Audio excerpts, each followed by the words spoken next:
Authentic chicken কালাভুনা বাড়িতেই বানাতে চাইলে আমার আজকের ভিডিও মিস করলে চলবে না।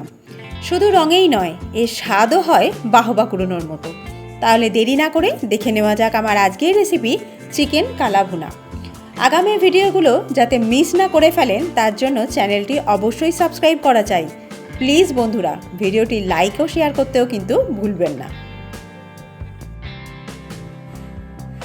চিকেন কালাভুনা বানাবার জন্য প্রথমে চিকেনটাকে ম্যারিনেট করে নেব। এখানে আমি 1 কেজি 250 চিকেন নিয়েছি। প্রথমে দিয়ে দিচ্ছি হলুদ 1 টিস্পুন, কাশ্মীরি লঙ্কার গুঁড়ো 1 টিস্পুন দিয়ে দিলাম। এরপর পরিমাণ মতো নুন অ্যাড করে দিচ্ছি। এরপর রসুন বাটা অ্যাড করে দেবো 1.5 টিস্পুন, আদা বাটা 1 টিস্পুন অ্যাড করে দিচ্ছি, 1 টিস্পুন কাঁচা লঙ্কার পেস্ট। এখানে আমি দুটো বড় সাইজের পেঁয়াজের বেরেস্তা তৈরি করে রেখেছিলাম। এই পেঁয়াজ বেরেস্তাটা এর মধ্যে অ্যাড করে দিচ্ছি।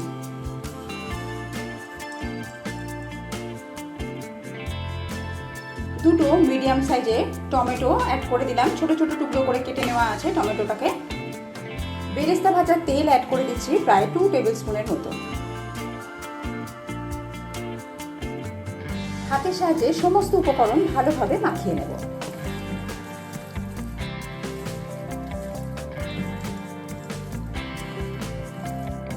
এইভাবে চিকেনটাকে আমি 10 থেকে 15 মিনিট রেখে দেবো।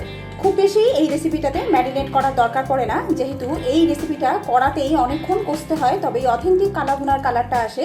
তাই 10 থেকে 15 মিনিট রাখলেই এনাফ, এর থেকে বেশি রাখার দরকার নেই।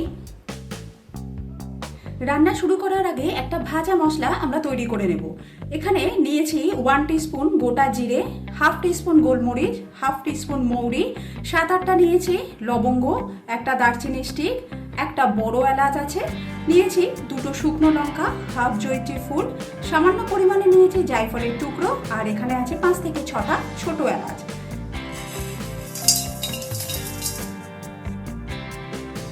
মশলাটাকে হালকা করে একটু ভেজে নেব যতক্ষণ না মশলা থেকে সুন্দর একটা গন্ধ বের হয়।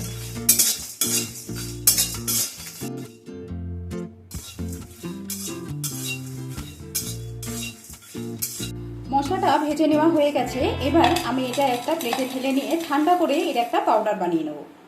রান্নাটা করার জন্য আমি দিয়ে দিচ্ছি কড়ার মধ্যে বেরেস্তা ভাজার তেল। এই তেলের সাথে আরো একটুখানি সরষের তেল অ্যাড করে দিলাম। এবার এই তেলের মধ্যে আমি 1/2 টিস্পুন চিনি অ্যাড করে দিচ্ছি। চিনিটা গলে গিয়ে খুব সুন্দর একটা কালার আসবে, সেই জন্যই তেলেতে চিনিটা অ্যাড করতে হবে। চিনি ভালোভাবে গলে গেলে এর মধ্যে আমি একটা বড় সাইজের একদম ফাইন চপ করে রাখা পেঁয়াজ অ্যাড করে দেব।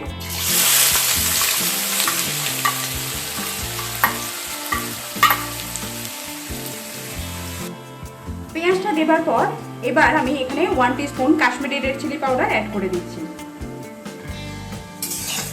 এই প্রসেসে করলে এর কালারটা খুব সুন্দর আসে। এই রেসিপির কালারটা একদম অথেন্টিক যে কালাভুনার কালার হয় সেটাই সেরকমই হয়। এবার খানিকক্ষণ একটু পেঁয়াজটাকে ভেজে নেব। পেঁয়াজ হালকা করে ভেজে নেবার পর এর মধ্যে আমি আদা রসুনের পেস্ট অ্যাড করে দেব। আদা দিয়ে দিলাম 1 টিস্পুন, রসুন 1 টিস্পুন। আদা রসুনটা দেবার পর একটু নাড়াচাড়া করে নেব যাতে কাঁচা গন্ধটা চলে যায়।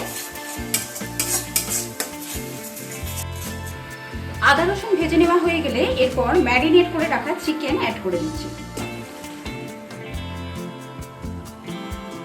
বাটিতে লেগে থাকা মশলা ধুয়ে সামান্য পরিমাণ জল দিয়ে দিলাম। গ্যাসের ফ্লেমটা মিডিয়ামে রেখে চিকেনটাকে ভালোভাবে কষিয়ে নেব।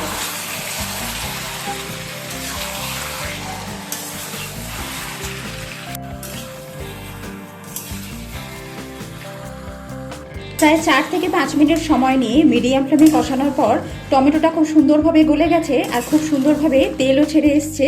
এই সময় গ্যাসের ফ্লেমটাকে একটু কমিয়ে দিতে হবে। এবার এর মধ্যে আমি 1 টিস্পুন ভর্তি ভর্তি ধনে গুঁড়ো অ্যাড করে দিলাম। সুন্দরভাবে মিশিয়ে নেব একবার।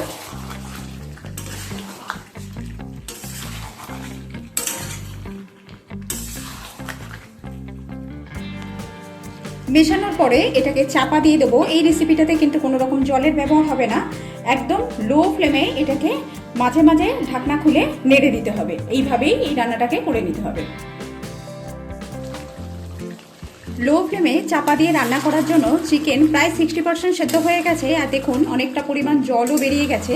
এই সময় আমরা আর চাপা দিয়ে রান্না করব না, এবার এটাকে খোলা রেখেই রান্না করতে হবে। গ্যাসের ফ্লেমটা লো টু মিডিয়ামে রেখে দেবো। প্রথমে যে ভাজা মশলাটা তৈরি করেছিলাম তার থেকে 2 টিস্পুন এই সময় মিশিয়ে দিচ্ছি।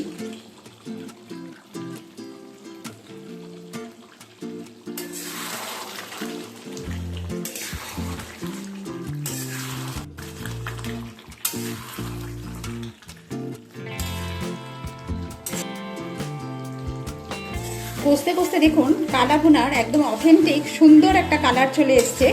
এইবার বাকি যে ভেজে রাখা মশলাটা ছিল সেই মশলাটা আমি অ্যাড করে দেব। এই মশলাটা দেবার পর আরও প্রায় 2 থেকে 3 মিনিট সময় নিয়ে একটু কষিয়ে নিলেই তৈরি হয়ে যাবে আমার আজকের রেসিপি চিকেন কালা ভুনা।